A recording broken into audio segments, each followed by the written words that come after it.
Allah bütün şəhidlərimizə rəhmət etsin.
Hoş geldiniz deyirəm.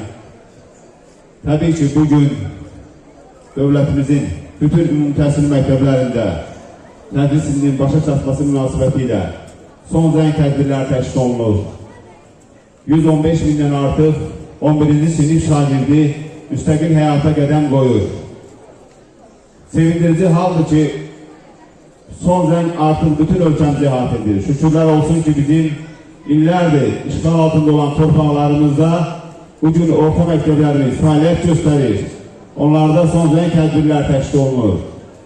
Və eyni zamanda bugün bizim qədim mədəniyyət, ədəbiyyat, incəsənət mərkəzi olan Şamaxıda belə bir möhtəşəm təhsil məbədinin istifadəyə verilməsi həm Şamaxı təhsilinə, həm ölkə təhsilinə möhtərəm cənab prezidentin, möhtərəm vitse-prezidentin ən böyük qayğısı, diqqətinin göstəricisidir. Biz əslində bugün bir kollektiv olaraq bu təhsil məbədində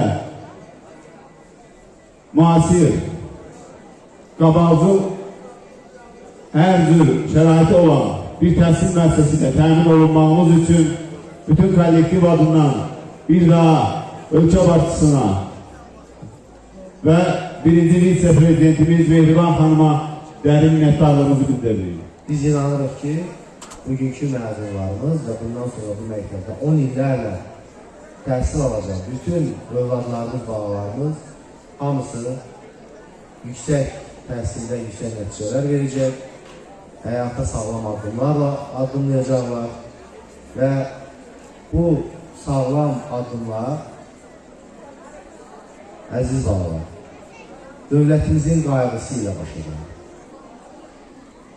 Möhtərəm cənab prezidentimizin, hörmətli Mehriban xanım, hər bir Azərbaycanlıya, hər bir Azərbaycan dövladına, xalqımızın bütün zümrələrinə göstərdiyi qayğı bu 10 illərin zəhməti, cəfası, mübarizəsinin nəticəsidir.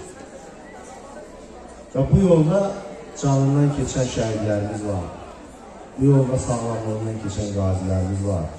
Müstəqilliyimiz, əmin-amanlığımız, suveren olmağımız üçün bu uzun, böyük mübarizədə canından keçən şəhidlərimizin xatirəsini qəlbimizdə tutub, hər zaman biz də mübarizəmizi belə ani, belə ucaq tutmalıyıq.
çoxlu əmək edirik.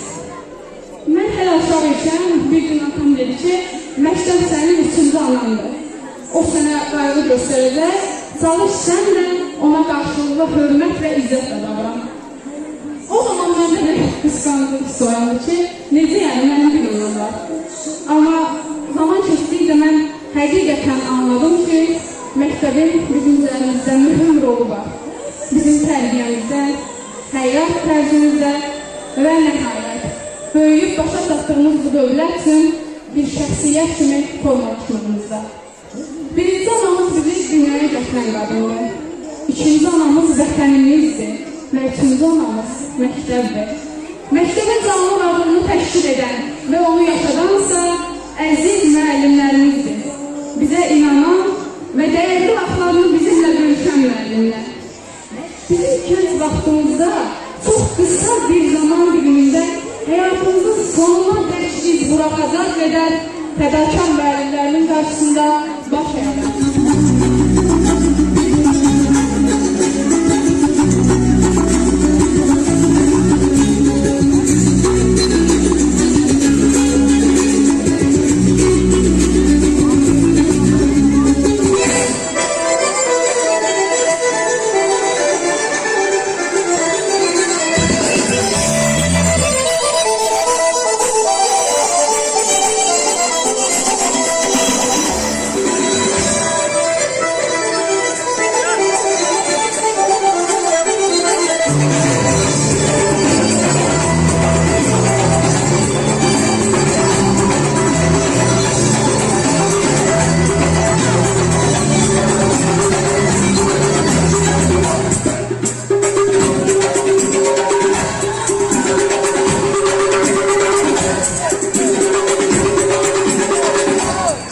Habersizlik ömrümüze biz karar. Şagird ömrünü uzat biraz da. Bu məktəb, bu bina, bax, bu divarlar mənim olmayacaq zəng vurulanda. Qoy bircə dəfə məni